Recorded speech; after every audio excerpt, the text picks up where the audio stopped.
President Muhammadu Buhari begins addressing security problems in the northwestern part of the country. A pro-Igbo group within the All Progressives Congress claims the Southeast has been maligned in the current political dispensation. In international news, U.S. files charges against WikiLeaks founder Julian Assange. And in sports, CAF holds AFCON 2019 draw ceremony.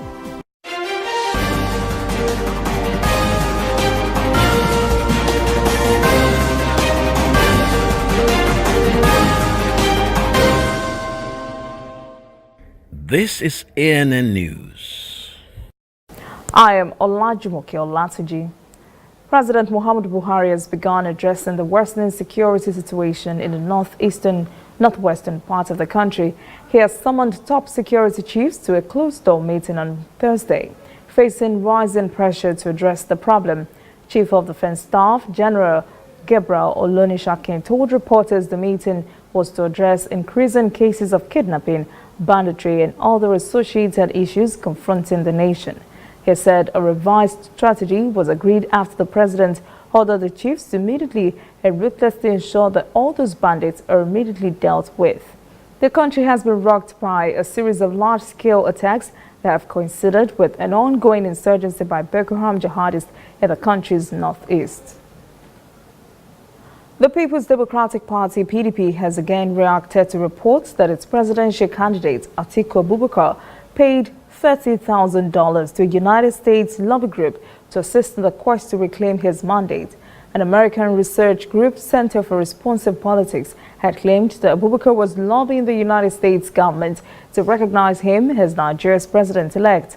CRP released a report last week in which it alleged that Abubakar had retained the services of a Washington, D.C. law firm and paid $30,000 for the lobbying effort that was also allegedly aimed at stopping Buhari's inauguration. Now the People's Democratic Party has come out for the second time this week to debunk the report it describes as tissues of lies.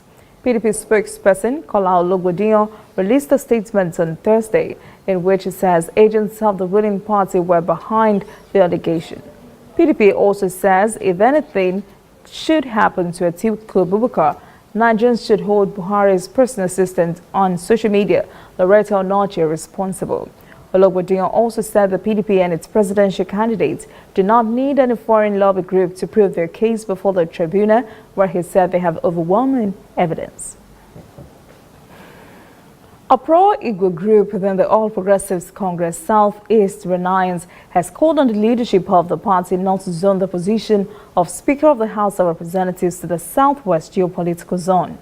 Honorable Chris Oyemachara said in Abuja on Thursday that a sensible thing the APC and the presidency should do was to zone the position of Speaker to the Southeast. He says since the party had zoned the Senate President position to the Northeast, it should zone the speakership of the House of Representatives to the Southeast in the interest of equity, fairness, and sense of justice. He said what the party is trying to do now will distort the pattern of fair sharing as intended by the Federal Character Clause in the Constitution. Oyemachara also claimed that years after the Civil War, the Southeast and Igbo, Ishekiri, Ibibio, Tiv, Idoma, Jukan, and many others are still faced with rejection, denials, deprivation, and exclusions from the political and socio-economic ramification. The group claims opposition People's Democratic Party was fair to the Southeast. Cessation of mining activities at another northern mine has been ordered by the police. Kano Police Command has altered mining operations in Sumala Council area of the state. Kano State Commissioner of Police Muhammad Wakili says the directive was to abate security threat. Police Public Relations Officer Abdullahi Haruna said in a statement sent to journalists on Wednesday, the command has deployed a special police unit to enforce strict compliance. The police says the general public must comply with the order pending further considerations by the federal government. 2 days earlier, the federal government had issued a vacation order to foreign miners in Zamfara state following the killings by armed bandits in the state. Haruna said the move is part of the federal government's efforts to ensure the return of peace to the state, which has been troubled by violence that has claimed the lives of many persons. Recent violence and killings in the state were said to have been fueled by the mining of gold and lead. The Independent National Electoral Commission, INEC, says incorrect bank details provided by ad hoc staff who worked during this year's general elections were responsible for the delay in the payment of their allowances. Some protesters who claim to have worked for INEC during the election staged a protest around Enugu State capital earlier this week. Briefing newsmen yesterday, Enugu State Resident Electoral Commissioner Dr. Emeka Ononandu said in Enugu on Thursday the commission pays every ad hoc staff after thorough verification. Ononandu said by Thursday all genuine ad hoc staff would have received their payments except those who had issues in their account details. National Bureau of Statistics said on Thursday the country's foreign and domestic debt stood at $25 billion and 16 trillion naira respectively. A statement by the Bureau's website further said $11 billion of the debt was multilateral, $345 million were bilateral, and another $3 billion bilateral from the Exim Bank of China. The report further said $11 billion was basically Eurobonds and diaspora bonds. Lagos State has the highest foreign debt profile among the 36 states in the Federal Capital Territory. It accounts for 5.5%. Lagos State also hosts the largest total domestic debt, holding 3% of the country's total of 17 trillion naira, with Lagos State accounting for 3.19% of the total domestic debt stock. Coming up, African stories. Power outages taking its toll on Ghanaian businesses and forcing South Africans to look for alternatives. And later, international news. WikiLeaks founder Julian Assange faces U.S. charges.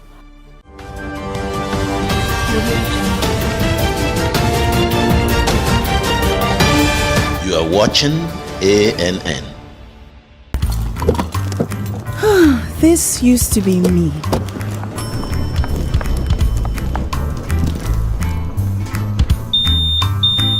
But that was before I got the perfect bag. It's handy and easy to use. All I need in one compact space, just like my MTN Extra Value plan. I used to get one plan for my calls and then try to remember which data plan worked for me. Roaming was a totally different ballgame. Not anymore. I've got the MTN Extra Value all-in-one plan. If you're a data buff like me, you get extra data with some talk time. And if you like to make calls, you get extra talk time with some data. And when I'm abroad, I automatically browse, chat, and call right on the same plan. MTN Extra Value was made just for me. More of data or calls, whichever one you prefer. MTN Extra Value is made just for you. Welcome back. This is ANN News and African Stories. The Sudanese Professionals Association and the allied opposition parties have categorically rejected Communique number 1 that was announced on Thursday by Defense Minister Awad Ibn Awaf. In it, he had declared assumption of power by commanders of the army, security organ, rapid support forces and police. The SPA and the allied parties have said in a joint press statement immediately after the army communique on Thursday that the military coup has only reproduced the same faces and institutions against which the Sudanese people had revolted. Opponents say they denounce and reject the regime. They also said people should stick to their sittings in front of their Armed Forces General Command in Khartoum and in the other states. The statement also urged the Sudanese to continue demonstrating in the streets until the power is handed over to a civilian transitional government that is expressive of the forces of the revolution. Following the announcement of the army communique, protesters shouted slogans demanding the overthrow of General Ibn Awaf. Like many African countries, Ghana is experiencing frequent power outages, the ground separations at many companies. The frequency of these outages is beginning to take a toll in some businesses in the country. What are they doing about it? Reporting Abiy Ahmed Rafai tells us. A slow day for Isaac Entry. He owns this printing press in Accra and has to deliver some documents to his customers. But his machines are not running due to a power outage. We have timelines, we have deadlines to meet. So this power outage is not really helping. sometimes you have to spend extra on fuel, to get the generators powered to finish up the work, and you end up using all your profits. The power outage in parts of Ghana, including the capital Accra, is affecting many businesses. Business owners at this printing press hub are without power throughout the working day. They say they can't afford alternative power supply, such as a generator, and want the situation addressed as soon as possible. The government says the situation is a result of a shutdown of a faulty gas processing plant in the western region, which supplies fuel to the hydro plants in the country. Engineers are now on site fixing the plant. Ghana's Power Distribution Services team says there's nothing more it can do. We are not doing generation, and so if upstream they have a problem with fuel in terms of the gas being shut down, it's a matter of rectifying or completing the job, and then they getting the fuel and then giving us the power to distribute. And that's why we continue to apologize for what has happened, because we don't have control. However, the country had already been experiencing erratic power supply for close to 3 months now. There are still concerns among Ghanaians about whether the country is not generating enough power from its hydro and thermal plants, as happened 3 years ago, leading to a power crisis. But some energy experts think it's actually due to localized issues, including faulty power transmitters and damage to electricity equipment during storms. Some of the problems we have in now are not because we don't have generation. The one that comes on and goes off, and sometimes you see the power surging, it is not a generation problem. These are localized problems that we need to be able to address so that we have stable power. Isaac Entry agrees the country needs a more stable electricity supply. His printing business can only thrive on uninterrupted power. And still on Africa's electricity challenges, South Africa has been going through load shedding for some years now. And the inconvenience of power outages and the noise and air pollution of generators are getting to South Africans. So they are turning to an alternative energy source. Reporter Julie tells us demand for solar power is rising in the country. The solar show Africa has come at a perfect time. South Africans were left incensed when controlled power cuts were implemented for several consecutive days.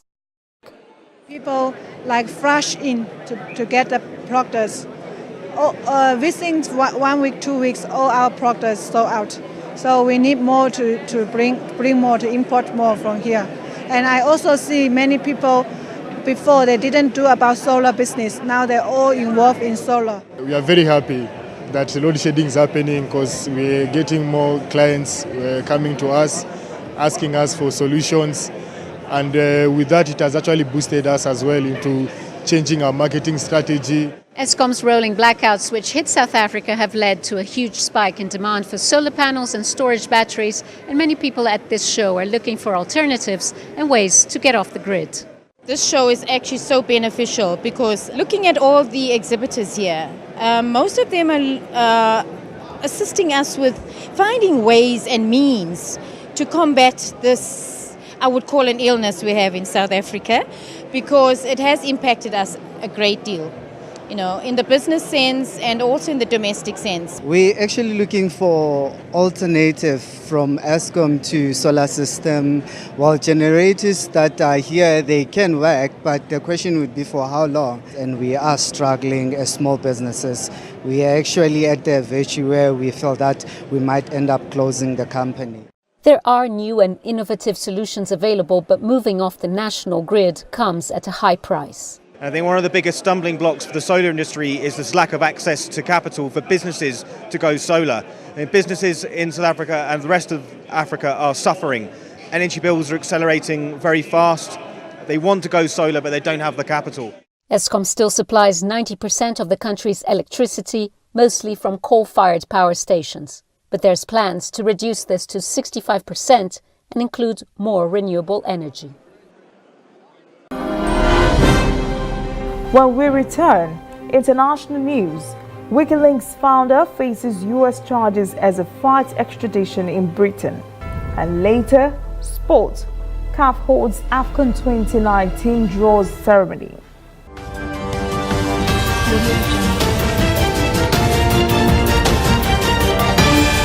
You are watching ANN. Looking for some Disney magic but don't know where to find it? We've got a magical solution just for you. Simply go to disneynigeria.mobi and get an exciting selection of games, short videos, wallpapers, shareables, and more. Explore a whole new world of Disney on your mobile, tablet, or PC. For just 200 Naira monthly, you get to enjoy the fun to infinity and beyond. SMS Disney to 11006 to begin. Terms and conditions apply. This service is only available to MTN customers. Welcome back. This is ANN News. Now to events around the world. 20 persons have died and 40 others were injured from an explosion that ripped through a market in the southwestern Pakistani city of Quetta. This is the latest attack to target the city's minority Hazara community. The blast took place at Hazaras, who are Shia Muslims, were buying vegetables early on Friday morning. Quetta Police Chief Abdulrazak Chima images from the scene of the explosion showed blood sprayed across the dirt floor of the market, damaged vehicles and sacks of potatoes split open by the force of the blast. Shima said police would not know whether the bomb was planted or a suicide attack until investigating teams who had cordoned off the site completed their analysis. North Korea's parliament has re-elected the country's leader, Kim Jong-un, as chairman of the State Affairs Commission and chosen a new premier. The first session of the 14th Supreme People's Assembly on Thursday chose Kim Jong-un for the post because of what they call his outstanding ideological, theoretical wisdom, experience, and seasoned leadership. The Assembly had first elected him chairman of the commission in 2016. The official news agency also said Friday that Kim Jong-un was chosen as premier of the cabinet, replacing Park Bong-kun. WikiLeaks founder Julian Assange was arrested in London on Thursday. He faces a U.S. charge of conspiracy to hack military computers after Ecuador's government ended his 7 years of self-imposed exile and expelled him from his London embassy.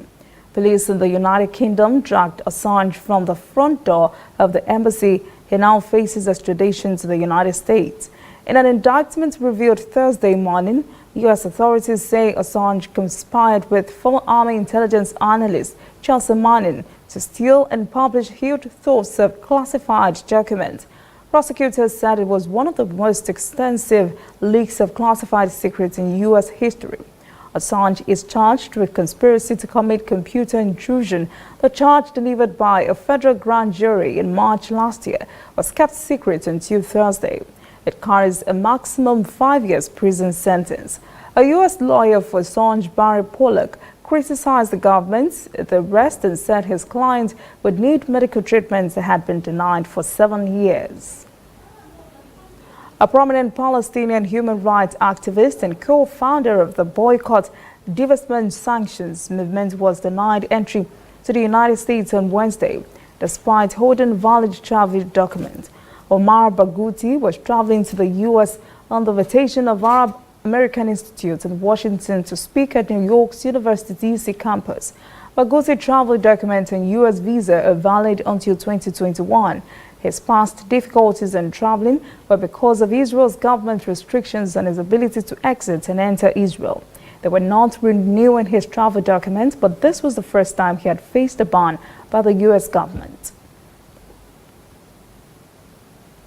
Malaysia will resume work on the multi-billion-dollar East Coast Rail link after months of negotiations with the China Communications Construction Company, and the Chinese government brought the cost down by a third.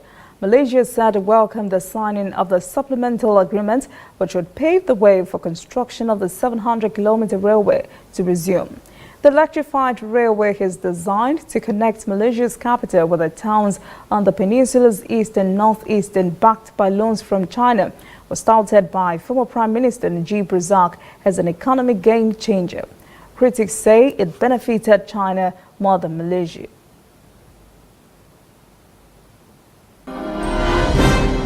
Still to come, sports. CAF holds AFCON 2019 draw ceremony. Please stay with us.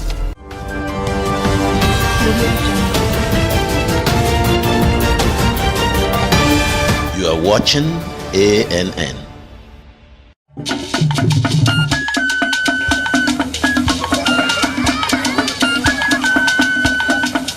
Are you sure you want to do this? Adam, go and bring us your husband. Okay, hello baby. We're in this together, okay? Can you hear me? Keep coming forward. Wait, stop. You okay, lean to your right. Keep walking down, keep walking to the left. Yes. You're almost here. Keep going. You are here. Wow, you did it. I'm just so glad I didn't have to use my cane to do this. And I am so glad no other man got you before me. Let me be your eyes. We will never stop working to give you a network you can rely on so you can enjoy life's special moments. MTN, everywhere you go. Welcome back. This is ANN News and Sports. The draw ceremony for the 32nd Africa Cup of Nations finals will hold in Cairo on Friday. It is the biggest Africa Cup of Nations finals in the history of the competition. It will feature 24 teams as against 3 teams that took part in the first edition of the competition in Sudan 62 years ago. Egypt is also the country that has participated the most in the championship, while Nigeria will make her 18th appearance. The 32nd Africa Cup of Nations will take place from June the 21st to July the 19th. The Confederation of African Football has dismissed Egyptian Amir Famil from his role as General Secretary. CAF's Executive Committee made its decision in Cairo on Thursday ahead of the draw for the 2019 Africa Cup of Nations. The reason for the dismissal is unclear, as CAF has yet to comment.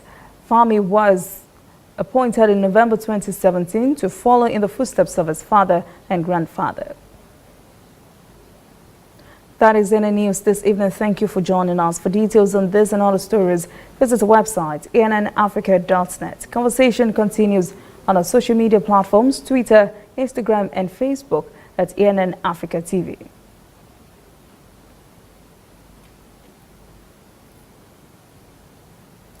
I am Olajumoke Olatunji. Enjoy your weekend.